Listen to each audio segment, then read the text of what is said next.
हे परमेश्वर पिता दयाळू बाबा सुंदर दिवसाबद्दल आभार.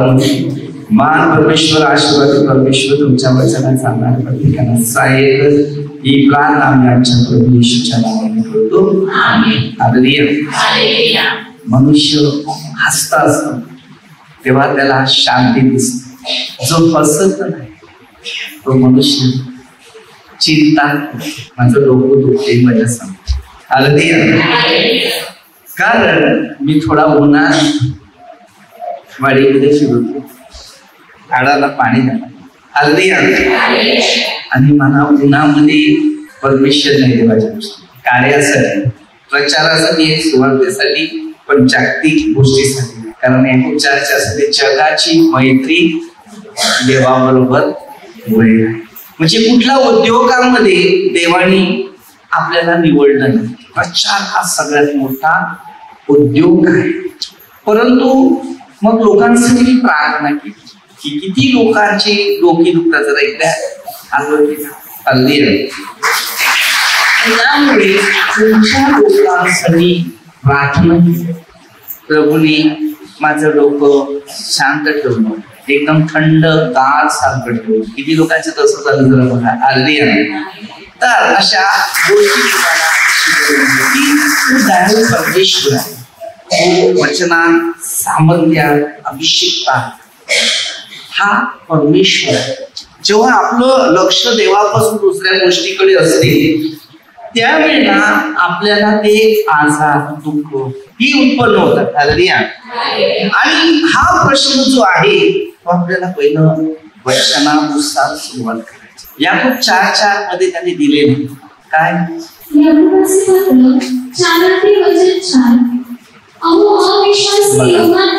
म्हणजे आपला देवावर विश्वास नाही. जी व्यक्ती देवावर विश्वास ठेवतो तो विश्वासाने आपले खांब तयार होतो.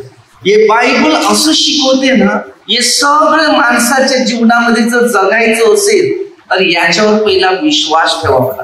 आणि जर या विश्वासात चालले तर तोच विश्वास तुमच्या प्रत्येकाला तिथपर्यंत नेऊन सोडणार. या दगडावर जर तुमचा एक विश्वास असला तर त्या दगडातून काहीतरी तुम्ही निर्माण करू शकता. कारण अब्राहमाला दगडापासून संतती तयार केली असं बायबल सांगते. आजच्या काळात जर दगडाची जी मूर्ती असतात ती कोरून करून बनवतात की नाही तरी त्याला देव मानतात. हा कारागीर आहे, हा कलाकार आहे. आता आपला उपवास का संपला सगळ्यांचा, बरोबर. चिकन तंदुरी, चिकन लॉलीपॉप सगळं झालं, मटर बिटर खाऊन एकदम फायनल झालं. मग आता पेंटिकॉस्टच्या दिवसामध्ये येणार आहे तो पेंटिकॉस्टचा दिवस. कोणता दिवस आता पवित्र आत्मा आलाच पाहिजे. कारण येशूने म्हणता 28-19-20 वचन दिले, तुम्हाला आज्ञा दिलेल्या बाप्तिस्माच्या. बाप्तिस्मा म्हणजे काय? परमेश्वराने निर्माण केलेली सृष्टी ती कशी केली, पिताच्या नावाने. पुत्र जगात पापी लोकांसाठी कसा निर्माण झाला आणि पवित्र आत्मा लोकांसाठी कसा मदतगार झाला.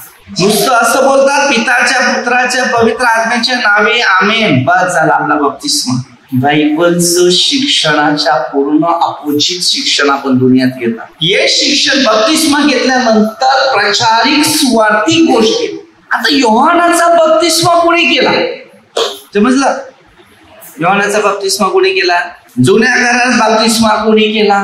शेवटला येशूने ते शब्द वापरले. योहान 15:16, तुम्ही मला निवडलं नाही तर मी तुम्हाला निवडलेलं आहे, तुम्ही जाऊन फळ द्यावे, तुमची फळं टिकावी.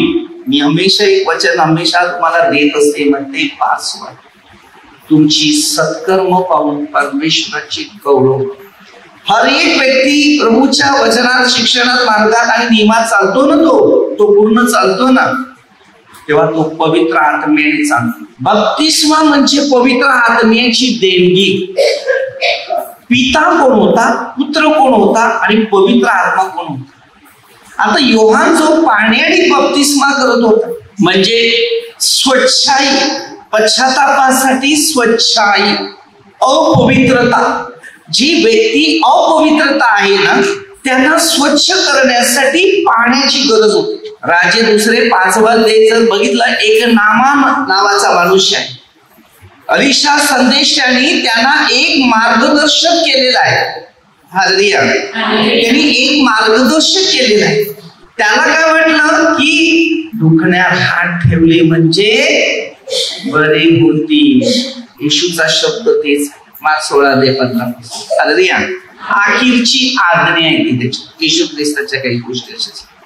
पहिलं बायबलचं पवित्र आत्म्याशिवाय कोणतं शिक्षण नाही घेऊ शकत. ज्याला पवित्र आत्मा येईल ना तो सर्व शिक्षण घेईल आणि सर्व शिकवेल. तर त्याला आज्ञा दिलेली होती, तू काय कर, 7 वेळा, 2 वेळा, 5 वेळा, किती मारायच्या बुडक्या मार, पण पहिल्या कुठे का देवाच्या सेवकाच्या फक्त आज्ञानेच प्रवास होता. आज्ञा सगळ्या गोष्टी काम करतो आणि जशा आज्ञा निघतात तसा परमेश्वराची उपस्थिती आपल्या शरीरात कार्य करते. मेन आज्ञा काय लागते? मेन आज्ञा. आता तुमच्यामध्ये जर आज्ञाचं पालन आहे तर तुमच्यामध्ये ख्रिस्त आहे. तुमच्या सगळ्यांचा बाप्तिस्मा झालाय. बाप्तिस्मा झालाय. कसं बोला बाप्तिस्मा झाला? खरा बाप्तिस्मा आहे का खोटा आहे मला सांगा. जर तुमचा बाप्तिस्मा आहे तर तुम्हाला प्रचार करावा लागेल. तुमचा बाप्तिस्मा आहे तर येशूच्या नावाचा नाही तर येशू ख्रिस्ताच्या अपोजिटचा. कारण तुम्ही गावागावात फिरवलं येशूला मूर्तीच्या द्वारे, बरोबर? फिरवला की नाही फिरवला. मग येशूचा बाप्तिस्मा बरोबर तुमच्यामध्ये जर उतरलाय तर तुम्ही येशूच्या विरुद्ध उतरणार. मग तुम्ही जुदात झाले. हे शिकायला ना याला खूप मेहनत लागते. अशी सगळे लोक बाप्तिस्मा करतील, पवित्र आत्म्याचे दान देतील, तुम्हाला निवडतील, चाल कार्य करा. मग ते 13 मध्ये येशूने पण ते निवडले. काही खडकावर पडले, काही काटेरी झुडपात पडले, संसारात पडले, ह्याच्यात पडले, त्याच्यात पडले. ही सेवा काम साधं सोपं.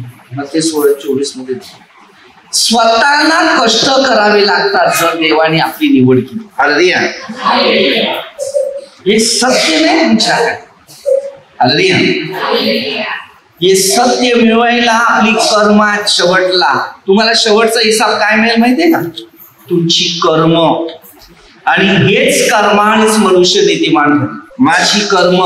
येशू ह्यासाठी आलेला होता की आपल्या सगळ्यांची पाप धुवून जावे. तो पापी लोकांना तारणारा म्हणून घोषित केलेला आणि आलेला होता. योहानाने त्याला काय सांगितलेलं होतं माहितीये? योहान 1:19. हा पहा जगाचे पापे हरण करणारा देवाचा कोकरू. हालेलुया. अब्राहामाचा बाप्तिस्मा झाला, नोहाचा बाप्तिस्मा झाला, मोशेचा बाप्तिस्मा झाला. नव्या करारामध्ये बाप्तिस्माचा अर्थ आहे 3 व्यक्तीचा प्रचार प्रत्येक व्यक्तीने केला पाहिजे. म्हणून योहान 8:58 काय सांगते? मी अब्राहामाचा पुढचा आहे.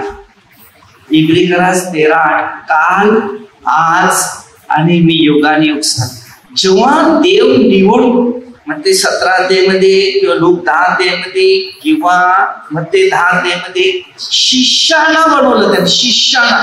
परंतु जेव्हा अशुद्ध आत्मा काढायचा होता तो त्यांच्यानी तो निघाला नाही.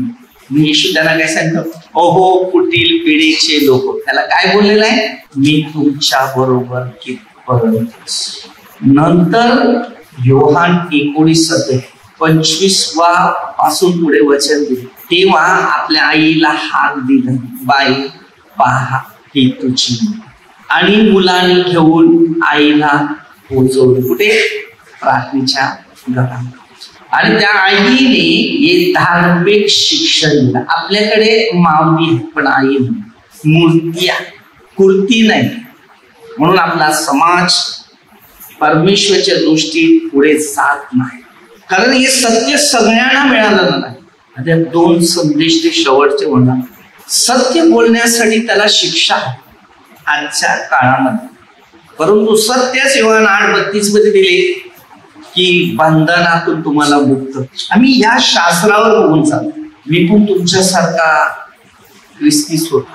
तुमच्यासारखा देवासारखा नव्हता. जेव्हा मी ताबूर आश्रममध्ये रिट्रीटला गेलो, माझ्या छातीत माझ्या पोटात होत, तेव्हा तिकडच्या धर्मगुरु जे धार्मिक बायबलच्या आधारी गुरु, त्यांनी डायरेक्टली नावासहित सांगितलं पोटात आणि छातीत, आणि त्याला पवित्र आत्मा देत आहे. मलाच माहिती नाही माझ्यासारखे असे कितीतरी बसले.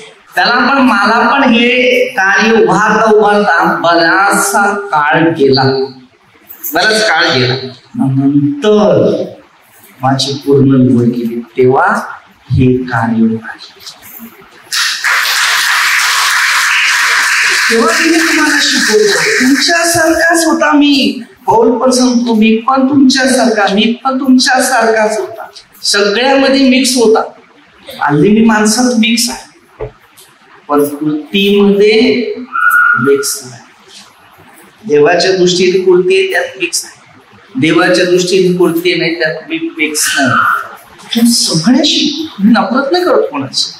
मला कोणी भेटला नंतर मी आठ करतो, तुझी शिकवण आहे तुला, माझी शिकवण, माझी कर्म मला बघायचे, तुझी कर्म मला त्याच्यात देणं देणं नाही. कारण येशूने काय सांगितले, सगळ्यांना क्षमा कर, सगळ्यावरती. आपल्या हर एक व्यक्तीला मानवाच्या गोष्टी बाबतीत म्हणजे दास दिले सावध. आणि जर तुम्ही परिपूर्ण शिक्षण घ्यायचं असेल तर आमच्याकडे लक्ष देऊ टाका, याकडे लक्ष द्या. येस तुम्हाला मार्ग, कुठं ये तुम्हाला मार्ग.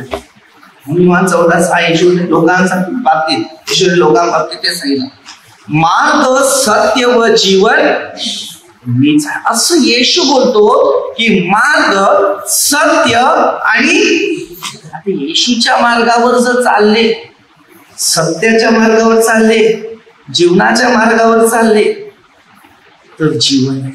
या जगात इतर लोक आहेत, आपण सगळे स्वर्गात जातील तर इतर लोकांचं काय होईल. मला काही माणसं भेटली इकडे तर ते मला सांगायला लागले, त्यामुळे त्यांना सांगितलं जिंदगीत काय घेऊन जाणार, हे आपल्याला फक्त शरीरासाठी आहे, पंखे आहे, एसी आहे, घर आहे, दार आहे, आपला आत्मा कुठे.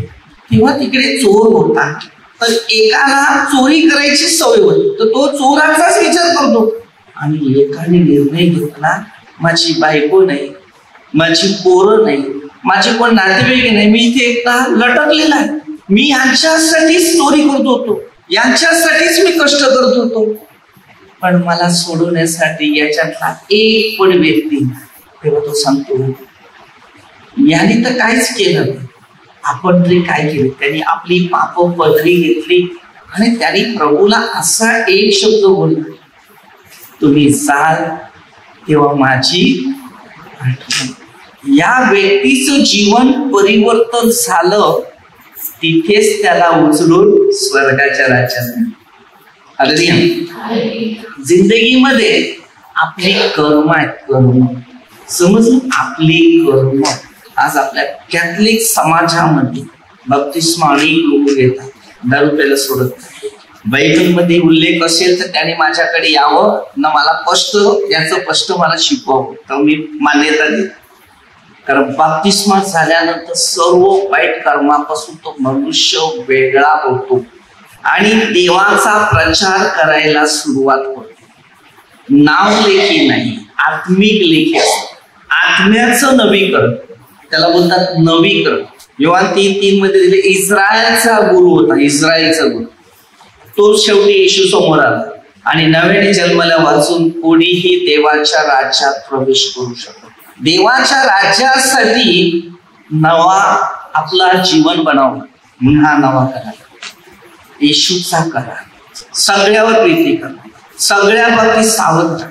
माणूस सवय, तुम्ही मी पापी, आपण पापी आहोत, पण पश्चाताप करण्याची आपल्याला शक्ती मिळते, एक सामर्थ्य मिळते, ज्ञान मिळते, दान मिळते. जेव्हा आपण प्रार्थना करत राहतो तर पाप नाही आपल्यासोबत, तेव्हा सर्व चांगल्या प्रकारचे विचार येतात, चांगले गुण येतात, चांगलं शिकवायला वाटते, चांगलं बनवायला लागते, चांगलं घडवायला. मी काही सामान घेण्यासाठी येताना मनोहरला, जाताना निघाला ते मनोहरला उतरलं. तर विराची प्रार्थना संपली आणि मी निघालो. हालेलुया. तर काही सामान घेतलं, मी गाडी लांब ठेवली. त्या माणसाने मला ओळखलं, गाडी कुठे ठेवली. माझ्या हातात चावी नव्हती, फक्त हातात मोबाईल होता, चावी मी खिशात ठेवली. मला सांगते गाडी कुठे. तुम्ही विचार करतो पण मला ओळखतोच ना.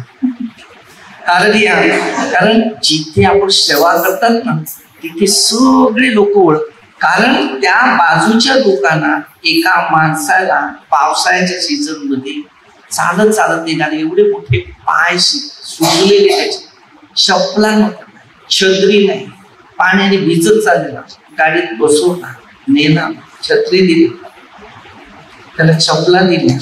तेव्हा तो मनुष्य तिथेच दुकानवाळा होता. त्याने मला बोलला, तेव्हा परमेश्वर माणसाला जेव्हा घडवतो ना तेव्हा तिथे धर्मांतर नसते, तिथे प्रीती निर्माण असते. त्याच्या गरजेला धावणं हा सगळ्यात मोठा धर्म आहे. आता हे मला कसे ओळखू शकले. माझ्या लक्षात आलं 14:26 की तिथेच तू छत्री, चपला त्याला घेऊन वगैरे दिले, जेवण खाणं दिले आणि गाडीमध्ये बसून त्याला तिथपर्यंत पोहोचवण्याची जबाबदारी. हालेलुया. हे परमेश्वराचं उत्तर आहे. आपल्याला देव अनेक गोष्टींची परीक्षा घेतो. कोणाशी नफरत नाही करायचं. जो तिथे दिसते फार कठीण परिस्थिती, मी एवढं शिकवतो, फक्त प्रार्थना करा. प्रार्थना तुम्ही करत गेले ना का तुम्हाला सगळं समजते काय आहे ना काय. कारण ह्यामध्ये नम्रता धारण करा. लिंग तो कोण आहे ते नाही बघायचं, तो गरजवंत आहे तेच बघा. त्याच्याकडे काय नाही माहित पण त्याच्याकडे काहीतरी आहे, हा प्रश्न. तुम्ही मग तुम्ही त्यांना मदत. माणसामध्ये सगळ्या व्यक्तीमध्ये सगळ्यात श्रेष्ठ आहे ते म्हणजे प्रीती. हालेलुया. मी जरा काम होतं तिथे निघाला, मोठी गाडी तिथे ठेवली, मोटरसायकलच घेऊन तिथून निघाला तानपेठ पर्यंत. रस्त्यात केवढी लोक मला भेटली, काही लोक सांगतात किती वर्षात तुम्हाला भेटले. तिथे दुकानाजवळ थांबला. हालेलुया. ही त्याची एक योजना आहे. ताबडतोब सुवार्ता देतो. लोक कशाने ओळखतात आपल्याला, कशाने ओळखतात सुवार्तेच्या द्वारे. पौल काय सांगतो, मला देवाने निवडलेला आहे बाप्तिस्मासाठी नाही तर मला सुवार्तेसाठी निवडले. तुमच्या सगळ्यांना शिकायचं आहे. कारण काही लोक आपण प्रार्थनेचे आहेत, आपल्याला काही लोक म्हणजे अशा टाकतात की आपला विश्वास देवावरचावर उतरतो. एक कागद तुम्हाला जीवन देऊ शकत नाही, आपली कर्म आपल्याला जीवन देऊ. आपल्याला शिकतानाही शिकायचा आत्मविश्वास.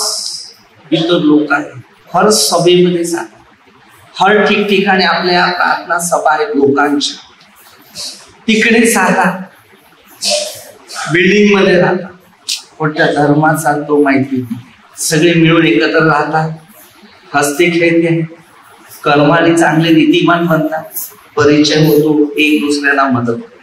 भविष्य हे शिका.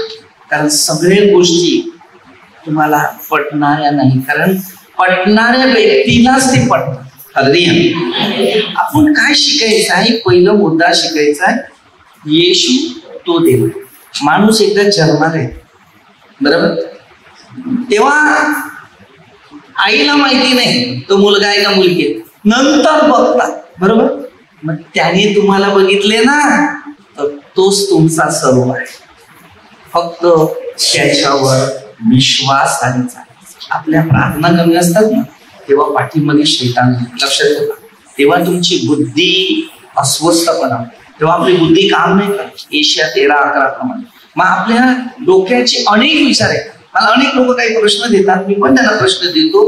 प्रश्न माझ्याकडे भरपूर आहे. कारण हे 4 शुभवर्तमान, हे 4 शुभवर्तमान आहेत ना, 5वं तुम्ही आहे.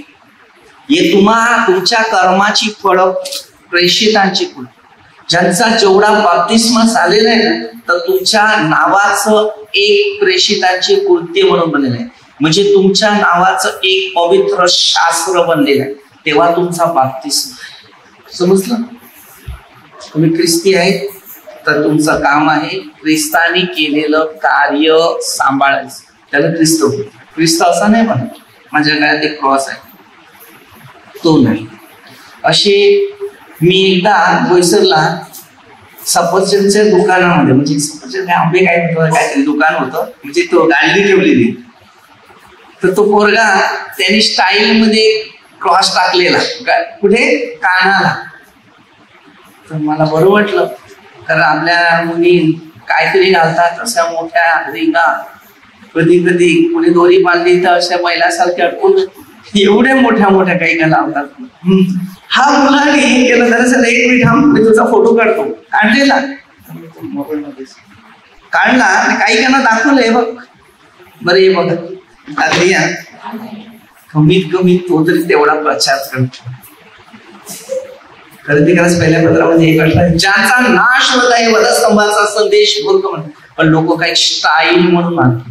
तरी पण काम तुमची कधी कधी एक स्टाईल जी आहे ती सुद्धा देवाच्या गौरवासाठी होते. निर्मय 29:11.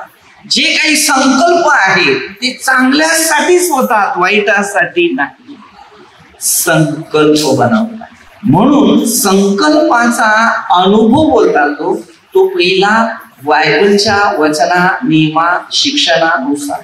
जेव्हा देवाचं वचन योहानाला प्राप्त झालं, देवाचं वचन घेतलं, लोक मूर्तीपूजा हे ते करत होते, तेव्हा त्यानं काय सांगितलं, आता एक काम कर, तू स्वतः पाण्याने स्वच्छ हो, म्हणजे तुझी पाप धुते. म्हणून लोक पाण्यात मूर्ती का टाकतात, कारण ते स्वच्छ होत नाही, ते वितळून जातात. म्हणून मूर्तीला पाण्यामध्येच फेकावं लागतं, म्हणजे देव नाही.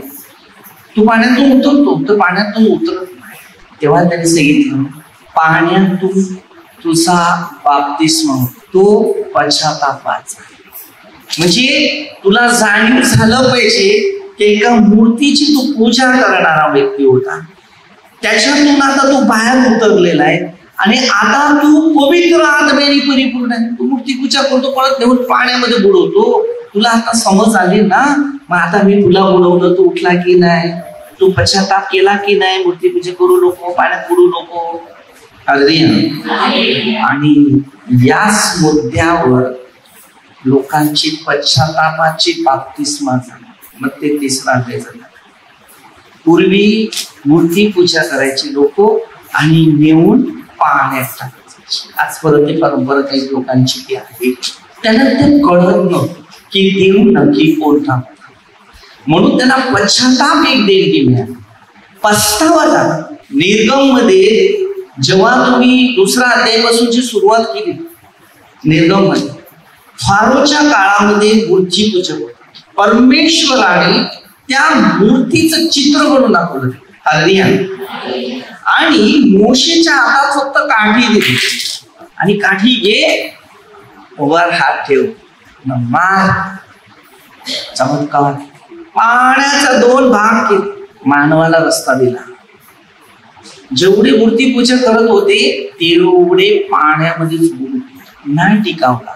त्याच्यातून बाहेर गेले, अरुणने आपली सोन्याची मस्त मूर्ती बनवली, पुन्हा त्याच रस्त्यातून आले, त्याच मार्गावर गेले. शेवटी परमेश्वराने मोशेच्या द्वारे शिकवण पुन्हा तयार केली. जे कोणी परमेश्वराच्या बाजूने आहे ते माझ्या बाजूला या. पूर्ण अध्याय पूर्ण वाचा, म्हणजे तुम्हाला त्याच्यातून बऱ्याचशा गोष्टी शिकावं लागेल. आणि अनुवाद, हे मोशेची 5 पुस्तक आहे. जसं येशू ख्रिस्ताच्या काळातली 5 पुस्तक आहेत, तशी मोशेच्या काळातली 5 पुस्तकं, कारण मोशेलाच आज्ञा मिळालेल्या होत्या आणि ह्याच त्या आज्ञा येशूच्या द्वारे आम्ही जीवन जगतो पृथ्वीमध्ये आज्ञावर आणि नियमावर. योशुआ 1:5 मध्ये काय सांगितलं, जसा मी मोशे बरोबर होता, तो नियमात होता, आज्ञात होता, म्हणून मी तुझ्या बरोबर असेल आहे. योशुआ 3:5 मध्ये आज तू शुद्ध हो, उद्या तू मोठे अद्भुत चमत्कार पाहणार. परमेश्वराने सुंदर रीतीने एक मार्गदर्शन. मोशेची जागा जी होती ना, ती योशुआ. हालेलुया. एलियाची जागा होती ती अलिशा. योहानाची जागा होती ती येशू, आणि येशूची जागा होती ते 12 प्रेषितांनी, आणि 12 प्रेषितांची जागा होती तर तुम्ही आणि मी पकडले. जो प्रचार करतो तो आणि एक व्यक्ती. बायबल वाचायचं नाही, आत्मपरीक्षण करायचं. वाचताना पाठ सगळे वाचू शकतात. एक तरी वचन आत्मपरीक्षण झालं असेल ना. म्हणून मग ते 16:26 जगात सर्व गमावला, आत्मा गमावला काय? माणसं आत्माच गमावून बसले. म्हणून योहान 4:24 मध्ये एक पापी स्त्रीचं उदाहरण दिले. उपसकाळी प्रार्थना आत्म्याने व खरेपणाने. आत्मा पवित्र पाहिजे. जर तुमच्यात पवित्र आत्मा नसेल तर तुमच्या कोणत्याच व्यक्तीला किंमत नाही. तुम्ही फक्त माणसाच्या सांगण्याचा बाप्तिस्मा घेतो, देवाच्या सांगण्याचा तुमचा बाप्तिस्मा नाही. म्हणून तुम्ही येशूला वारंवार खेळत आहे. रोमकर 6:8-9 वचन तो रोमच्या लोकांनाच त्याने पत्र लिहिलं. पौलाने कार्य कसं केलं, पौल कशा पद्धतीने होता, तो पण येशूच्या विरोधात वागत होता. कारण तो रोमन कॅथलिक होता, तो यहुदी होता. नंतर त्याला समज आली जेव्हा देवाने त्याची निवड केली. प्रेषितांच्या कृत्यात 9 त्याचं तुम्ही बघा त्याची घडण कशी होत आहे, कसं देव त्याला चेंज करत आहे. आणि तुम्ही 20 पासून जर सुरुवात केलं ना तर त्याला किती मुश्किलता आलेली. 16 पासून जर वाचलं प्रेषितांच्या मग शेवटपर्यंत त्याची इतिहासाच्या स्टोरी आपल्याला बघायला मिळतात की किती वेळ त्याचं जीवन किती मुश्किलात पडलेलं होतं. कर्म तुमची आणि माझी कर्म कधी सुटत नाही. लक्षात ठेवा, आपल्याला कर्माने नीतिमान बनायचं आहे, धर्माने नाही.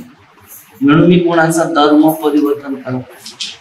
धर्म परिवर्तन करणाऱ्या कोणत्याही पृथ्वीमध्ये अधिकार मानवाला दिला नाही. धर्माचं परिवर्तन माहितीच नाही लोकांना. योहान 3:16 मध्ये त्याने सांगितलं, पहा काय जगावर एवढं प्रेम केलं, एकुलता एक पुत्र पाठवला, जो कोण त्याच्यावर विश्वास ठेवतो तर त्याचा नाश न व्हावा तर त्यांना सार्वकालिक जीवन प्राप्त हो. येशूचा बप्तिस्माच नाही. लक्षात ठेवा, बरेच लोक या शेवटच्या काळामध्ये फार मुश्किलात पडतात. योहान 17:3 मध्ये सांगते, एकच जो देव तो येशू ख्रिस्त याला तुम्ही ओळखा. ओळख त्याला पाहिजे, ओळख दुसरी कशालाच नाही का. मी येशूलाच ओळखतो आणि ही ओळख घेऊन मी तुम्हाला ओळखले. त्याची ओळख काय होती? सर्व जगाच्या लोकांवर प्रेम होतं. जे दुःखी आहे, समस्यात आहे, गरज आहे, गरजवंत आहे, मदत कर. हा त्याचं प्रेम होतं, हा त्याचा धर्म होता. येशूचा धर्म कोणता? येशूचा धर्म कोणता? मिसर देश बरोबर आणि इस्रायल एक युद्धाचा रस्ता आहे, तो लढाई होत. तरी त्याला रातोरात मिसर देशात पळावला. राहिला की नाही तो? हालेलुया. ज्या वेळेला मोशे होता, मोशेला परमेश्वराने निवडलेलं होतं बरोबर नाही? हा निवडला. तो मिस्री नव्हता, तो मिस्री लोकांमध्ये वाढला. देवाची योजना कोणालाच माहिती. बायबल एवढं सुंदर आहे. अरे तुम्ही येशू मध्ये आहेत ना, आता कुठेही जा, बिंदास राहा, एक दिवस येईल तो देवाला धन्यवाद द्या. पण कोणाचं वाईट करेल किंवा कोणाचं वाईट योजेल असं कधी करू नका. हे सत्य जे आहे त्याच्यावर पूर्ण लक्ष द्या आणि त्याच मार्गानंतर जा. आता ही वेळ आहे ना, ही वेळ फार कठीण परिस्थिती, म्हणून आपल्याला मजबूतीत राहायचं. आणि जर तुम्ही मजबूतीत आहे तर तुम्हाला कळेल. दानिएल 12 वाचा, तुम्हाला फार मोठ्या माणसाला मजबूती देणारा अध्याय, हिंमत देणारा शेवटच्या काळाची लक्षणाविषयी दिली. आपलं जीवन आहे ना, येशू आम्हाला सांगा काय मिळणार आहे या जगात, काय मिळणार. जर येशू नसेल तर काय मिळणार, काय मिळणार. जेव्हा मी तुम्हाला सांगतो ना माझ्या बरोबर मी काय सेवा करतो, काय मदत करतो, काय लोकांना सांगतो, आपोआपली लोक प्रीती करतात. मी धर्म नाही बघत, मी कर्म बघतो. कारण ज्याला खरी गरज आहे त्याला तुम्ही मदत नाही करता. हा शेवटचा काळ आहे. 1796 स्वतः आता न्याय करणार आहे परमेश्वर. आता मानवाची न्याय खतम, मानवाचा न्याय खतम. आता त्याचे न्याय सुरू होणार. वर्ण हळूहळू लक्षात आणा काय काय घडणार आहे. आणि जर ते लक्षात आणलेलं आहे तर आपण मजबूती आहे येशू. शैतान तर हर परिस्थितीमध्ये सतावतो, दुखावतो, आपत्तीत आहे, संकटात आणतो, निराशात आणतो, पण त्याचं कर्तव्य आहे. पण विजय देणारा येशू ख्रिस्त आहे. हिंमत आहे का येशूला ठार मारायची? कोणाची हिंमत होती? आपण करतात त्यांची. उठला का नाही तिसऱ्या दिवशी? उठला की नाही उठला ना. आपण केलं उपवास काळ, बरोबर, दुःखसणाचा काळ, येशूला मारायचा काळ आपण केले, आपण त्याला टाकलं. आपण खूप चुकीच्या रस्त्यात जातो. हे पवित्र शास्त्राच्या पूर्ण अपोजिट आहे. हे पहिलं बायबल प्रत्येकाने वाचावं. माझं मत, माणूस चुकतो. मी असं नाही बोलत की मी कोण पवित्र आहे, मी सगळ्यात मोठा पापी, मी नेहमी लोकांना तेच सांग. पण जेवढं मी पहिले गुडघे टेकतो आणि देवाला सांगतो काय बोलायचं आहे ना तर तुम्हीच बोलणार, मला काही नाही, मी कोण नाही, मी झिरो आहे. मला फक्त तुमच्याद्वारे हे तुमचं काम करायचं. मी गेला आहे, माझं जीवनामध्ये समस्या, दुःख, आपत्ती, संकट हे मानवी दिलं, म्हणून मला कोणत्याही गोष्टीमध्ये इंटरेस्ट नाही. मला आता तुमच्या कार्याचाच इंटरेस्ट आहे आणि जिथे न्यायचंय तिथे. पण मला तुमचं काम. आज किती बनले, थोडेसे बनतात लोक. झाले थोडीशी प्रार्थना केली, 1-2 तासाची देव प्रार्थना झाली का सामर्थ्य आलं, हिलिंग झालं, आज आलं. अरे 24 तास प्रार्थनेमध्ये जातात, 24 तास प्रार्थनेत तरी आमच्यासारखी हालत खराब. जरपर्यंत प्रभू आपल्याला त्याचे मार्ग देत नाही तत्पर्यंत तिथे बसावं लागते आणि कार्यामध्ये सहभाग. देवाचं राज्य आता काळ काय माहितीये का? ना पैसा कामाला येणार, ना कोण मनुष्य कामाला येणार, तोच एक येणार. आता त्याच्याकडे वळा, बाकी कुठे वळू नका. वळालं तर मग आपलं संपूर्ण खतम जीवन, 0 पॉइंट, आपलं काहीच नाही. आपली वेळ आता तरी पूर्ण वळा, मनपूर्वक वळा. प्रभूचं वचन ते शिकवतो. मध्ये स्पष्ट आपल्याला दिले, आपल्या प्रत्येकाचं आचार विचार पवित्र आत्म्यामध्ये तयार करा. आणि तुम्हाला स्ट्रॉंग बनायचं, तुम्हाला मजबूती बनायचं, तुम्हाला सामर्थ्यिक बनवायचं आहे, तुम्हाला अभिषेक बनायचं. तुम्ही देवाचे पुत्र आहे. योहान 1:12 काय सांगते? जितके विश्वास ठेवतात तेवढे देवाचे पुत्र आहे. योहानमध्ये 10:35 मध्ये काय सांगितले? योहान 10:35, ज्याला देवाचं वचन प्राप्त झाले त्याला तुम्ही देव म्हटलं तरी आज्ञा भंग होत नाही. माना देव. तुम्ही त्याच्या पाया चुकून पाया लागलं ते मानतात की नाही? गर्वाचा देव मानायचा नाही कधी. कोणी कमेंट नाही करायचं मी देव आहे म्हणून. तुमच्या मूर्तीतून तुम्हाला दिसला पाहिजे समोरच्या व्यक्तीला काहीतरी मूर्ती चांगली दिसते, तुम्ही त्याला ओळखू शकता. खरोखर देव यांच्यातून कार्य करतो. प्रेषितांच्या मुद्द्यामध्ये जेव्हा येशू ख्रिस्ताला पेत्र आणि योहान ते 3रा अध्याय ओळखलं, पूर्ण ओळखलं, ते प्रार्थना करायला लागले. जेव्हा त्यांना प्रार्थना केल्यानंतर देवाने त्याला काय दाखवलं? मी तुझ्यामध्ये आहे ना. योहान 15:4-6 तुम्हाला काय सांगितलेलं अगोदर? मी तुमच्यामध्ये आहे ना. योहान 10:17-18, उत्पत्ती 2:7 प्रत्येक माणसामध्ये देव आहे. तुम्ही कोणाकडे जाणार देव वगैरे? हालेलुया. पेत्राला काय सांगितलं? योहान मध्ये 6:60 पासून पुढे वचन, शिष्यांना राग आला, निघून गेली आपल्या पद्धतीने. पेत्र काय सांगते? पेत्राने काय सांगितलं? आम्ही तुम्हाला सोडून कोणाकडे जाऊ? कारण सार्वकालिक जीवनाची वचनच तुमच्याकडे. सार्वकालिकचे प्रश्न म्हणून त्यांनी कुठे आठवलं ते? योहान 15:4-7, ज्या वेळेला प्रेषितांचे कृत्य, हे प्रेषित बनवले, पेंटिकॉस्टच्या दिवशी त्यांना बाप्तिस्मा मिळाला पवित्र आत्म्याचा. समजलं? 2रा अध्यायामध्ये तो बाप्तिस्मा घेतल्यानंतर जन्माची भाषा काय होती ती सुद्धा त्याला शिकवली. प्रभू येशूने आत्म्याने बोलायला सुरुवात केली. कारण मग ते 10:20 ते सांग, बोलणार तुम्ही नाही तर तुमच्या काही.